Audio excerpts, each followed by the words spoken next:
ये बुजुर्ग यहाँ पे मेहनत कर रहे हैं। ऐसे करके हमने गुजारा निभाया अपना। तो क्या करना है। तो आपकी उम्र कितनी है अभी? अभी 74 साल का उम्र है। ये एक छानी है इनकी, और इस छानी में ये रहते हैं। मेरे इस समय तो यही फसल है। वैसे यहाँ तो मैं 20 साल हो गया बैठी हुई इस जगह। गुनी बंदर और तो फसल नुकसान पहुँचाने वाले ये आते हैं। कभी कभी सूंगर पे आते हैं, जंगली सूंगर। ये देखिएगा, ये है बेडारा, इन खेतों का रक्षक। बस खेत मिलता है, बस बंजर खेत को होता है 2-3 साल तक कहीं फेरी में मिल जाए खेत, उसको भी हमने संचालन किया और अवार्ड करके दिया। दोस्तों नमस्कार, अभी मैं तिमली सेरा में हूँ जो नागनी के पास में है। और नागनी जो कि आंदोलनों की भूमि कही जाती है, और नागनी वो क्षेत्र है जहाँ से बड़े बड़े समाज सेवी पर्यावरणविद जन्मे हैं, और उन्होंने दूर दूर तक जो सेवाएं दी हैं वो विख्यात हैं। तो तिमली सेरे में हेवल घाटी के तट पर मैं खड़ा हूँ, और यहाँ से एक खूबसूरत दृश्य आपको दिखाने वाला हूँ। दोस्तों, ये हेवल घाटी काफ़ी लंबा एरिया है इसका, और इसके तट पर अनेकों खेत हैं, लेकिन अधिकतर खेत लोगों ने बंजर छोड़ दिए हैं। लेकिन जिनके पास हुनर है, जिनके पास कुछ करने की इच्छा शक्ति है, वो मेहनत करते हैं और दूसरों के खेत में भी फसलों के माध्यम से, फसलों के रूप में सोने का उत्पादन कर रहे हैं। जी हाँ, सोना इसलिए कह रहा हूँ क्योंकि यहाँ से ये लाखों रुपए कमाते हैं। आज मैं ऐसे ही खेत आपको दिखाने जा रहा हूँ। ये देखिएगा दोस्तों, बहुत ही खूबसूरत दृश्य है। मटर की बहुत ही सुंदर फसल यहाँ पे तैयार हो रही है, और कुछ समय के बाद इस पे मटर लग जाएंगे। और ये ऊपर व्यक्ति आप देख रहे हैं, ये हंसता बहादुर हैं नेपाल से, और यहाँ पर ये थान गांव वालों के खेत हैं हेवल नदी के तट पर, और इन खेतों को ये उपजाऊ कर रहे हैं। यहाँ पे खेती बाड़ी कर रहे हैं लगातार, और ये देख सकते हैं ये बेल वाली मटर है, और तमाम खेतों में ये लकड़ी लगा रखी हैं तमाम, देख सकते हैं आप ये झंटके। और इस पे जब मटर की बेल जाएगी तो अच्छी किस्म की मटर होगी। तो हंसता बहादुर से भी अभी हम मिलेंगे, उनसे बातें करेंगे। ये झोपड़ी है उनके ऊपर बना रखी, और इसी पे उनका रहना बसेरा है। ये देखिएगा, ये शानदार नज़ारा है। और खेतों के जस्ट बगल से ये हेवल नदी बह रही है निरंतर। हेवल नदी जो कि सुरकुट पर्वत के निचले भाग से निकल करके आती है, और ये बहुत ही लंबा चौड़ा एरिया है दोस्तों। मटर की बहुत ही अच्छी फसल यहाँ पे तैयार हो रही है। खेतों के बीच बीच में बड़े बड़े पत्थर भी हैं। तिमड़ी सेरा का ये दृश्य हम आपको दिखा रहे हैं। ये बीच में जो मटर है ये बिना बेल वाली है, आगे की तरफ ये बेल वाली मटर है। यहाँ पे धनिया बोया हुआ है, ये तमाम धनिया है बीच में, और जब ये तैयार हो जाएगा तो काफ़ी अच्छी कीमत पर बिकता है। तो कुल मिलाकर के फसल के रूप में सोना यहाँ पे उगाया जा रहा है।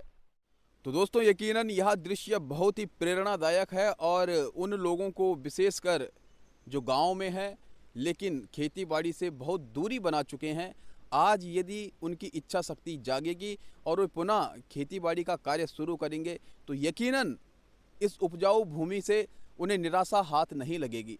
ये पीछे देखिएगा, ये झोपड़ी है, और इस झोपड़ी में इनका रहना बसेरा है, और नीचे ये तमाम खेत हैं, कुछ दाईं तरफ हैं, कुछ बाईं तरफ हैं।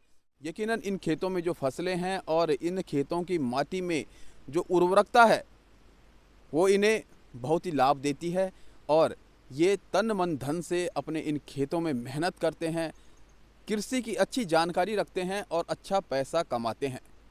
हमारे पास सब कुछ है, जल, ज़मीन, जंगल, किसी चीज़ की कोई कमी नहीं है, लेकिन इच्छा शक्ति कहीं ना कहीं हम पहाड़ियों में कुछ कम हो रही है, जिसके कारण बाहर से हर व्यक्ति आते हैं और यहाँ पे लाभ उठाते हैं, चाहे छोटे तबके के हों, बड़े तबके के हों।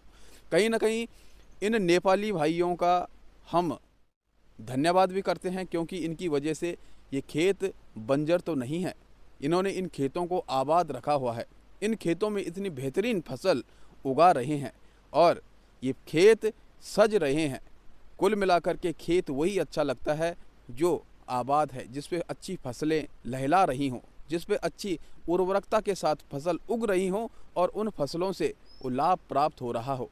बंजर खेत कभी भी अच्छे नहीं लगते हैं, और ख़ासकर तब जब खेतों के बगल से नदी निकल रही हो और खेतों की दुर्दशा, उसमें कई प्रकार के खरपतवार, झाड़ियाँ जमी हो, तो दृश्य अच्छा नहीं लगता है। अच्छा यही लगता है दोस्तों जिसे हम इस वीडियो के माध्यम से देख रहे हैं।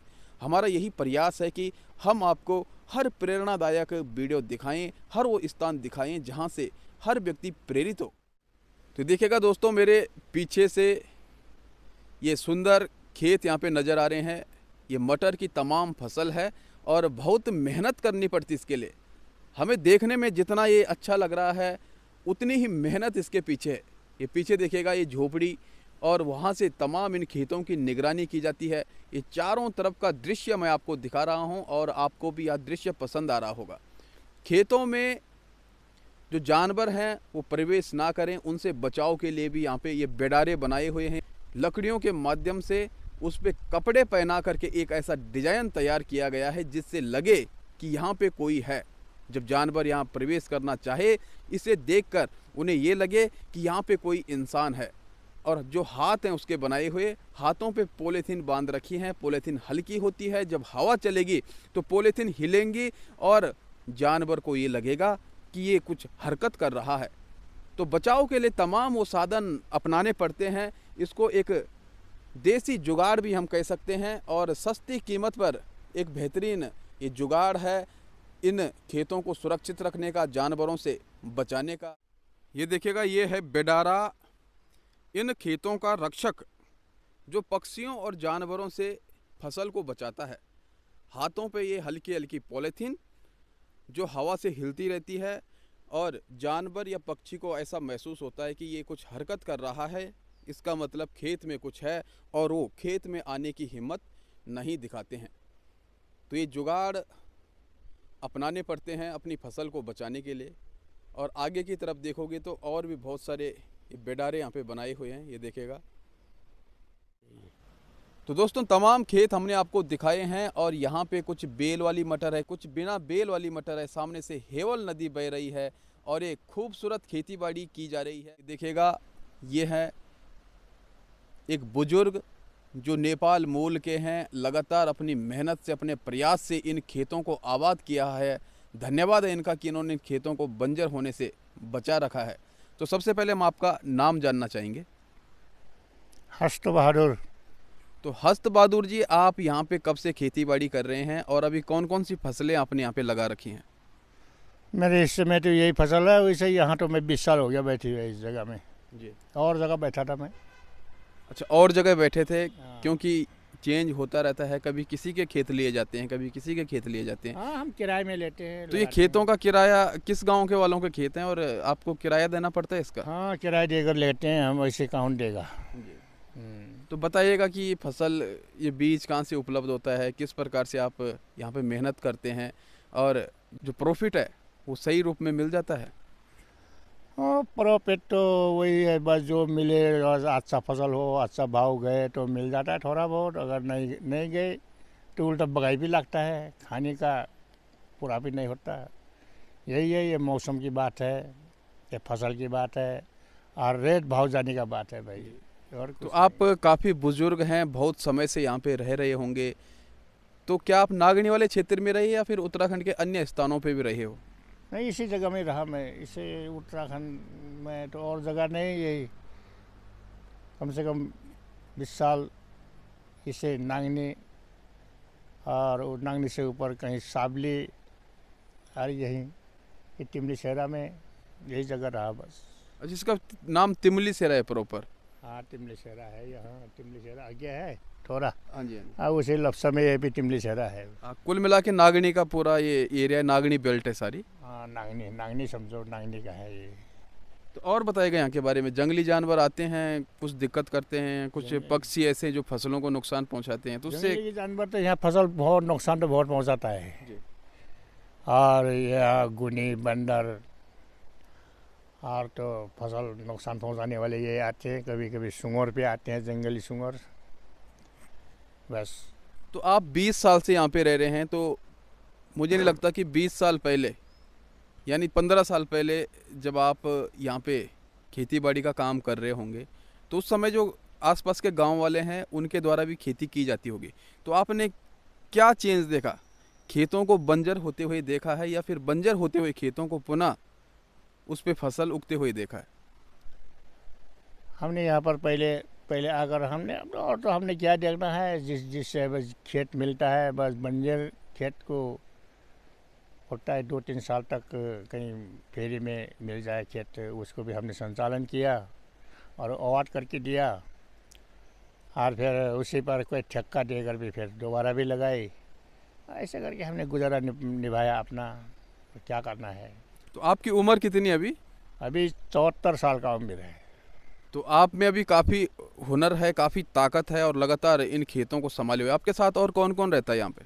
मेरे पास तो और कोई नहीं है, बस एक बुढ़िया है, बस बाकी अपना गांव का आदमी है। कहीं दूर दूर रहते हैं, वो लोग आ जाते हैं काम करने की मदद करने के लिए। जी। तो यदि अभी किसी के बंजर खेत हैं, नदी के तट पे हैं, बहुत समय से उन्होंने उस पर खेती बाड़ी नहीं की, यदि वो लोग चाहें कि उनके खेत भी आबाद हों, तो क्या आप उनकी मदद करेंगे? अब हम तो अब कर नहीं सकते हैं, हमारे मदद की क्या, हम तो बुढ़ा हो गए। तो ये बताइएगा कि आप ये जो बीज है ये कहाँ से उपलब्ध करते हैं? ये बीज अब उपलब्ध तो कहाँ होता है, नीचे ही होता होगा कहीं दिल्ली तरफ। ये पर यहाँ बीज भंडार वाले बीज ले आते हैं, हम उससे खरीदते हैं। ये चंबा में है इसकी बीज भंडार, जी। वहाँ से ले आते हैं हम। अब कहाँ से भी लेता है वो, और ये हमको पता नहीं है। अब कहीं से भी आए, कोई बीज अच्छा बीज आता है, कभी ऐसे खराब बीज पे आता है, ऐसे आता है हर प्रकार के बीज। तो नेपाल कब कब जाना होता है आपका? नेपाल तो हम साल का बार जाते हैं। अब सावन का महीना जाएंगे थोड़ा घूम फिर करने। जी। तो कुल मिला के आप उत्तराखंड के हो गए, यहीं पे रहना सब कुछ आपका यहीं है, और एक प्रेम भी हो जाता है जिस स्थान पे इंसान लगातार रहता है। तो आपका क्या संदेश है उन उत्तराखंड भाइयों के लिए जिनकी ये खेती बाड़ी बंजर हो रही है? क्योंकि आपने भी बहुत सारे खेत आबाद किए होंगे लोगों के, और उसके बाद फिर वो बंजर भी हुए होंगे, तो आपको ये दृश्य देखकर कैसा लगता है? अब बंजर भी हो रहा है तो उनकी मर्जी से बंजर करा रहा है, तो अब हम क्या करें। और हम तो कोई खेत दे दे तो हम खेत लगाते हैं, वो भी जहाँ पानी का शॉर्ट हो। जी बिल्कुल, जहाँ पानी का सोर्स हो वहाँ पे खेत लगाते हैं। धन्यवाद करते हैं महंता बहादुर जी का। एक बुज़ुर्ग व्यक्ति हैं, 74 साल इनकी उम्र है, और इनके जो हुनर है उस हुनर को हम सैल्यूट करते हैं। देखिएगा ये तमाम इनके खेत हैं, और यहाँ पे हेवल नदी का ये तट है। तिमरी सेरा नाम से स्थान है नागनी के पास में, और पूरी नागनी बेल्ट है। नागनी जो कि अपनी नकदी फसलों के लिए जाना जाता है, धान की फसल के लिए जाना जाता था, आंदोलनों की भूमि है ये। और यहीं पे देखेगा ये तमाम खेती बाड़ी है। पीछे ये एक छानी है इनकी, और इस छानी में ये रहते हैं। ये झोपड़ी बना रखी है, ये हट तैयार कर रखी है, और यहीं से इन तमाम खेतों की निगरानी की जाती है।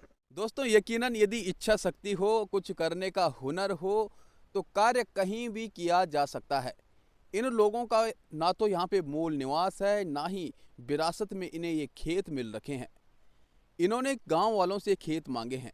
ये खेत थान गांव वालों के हैं और किसी एक व्यक्ति के भी नहीं हैं।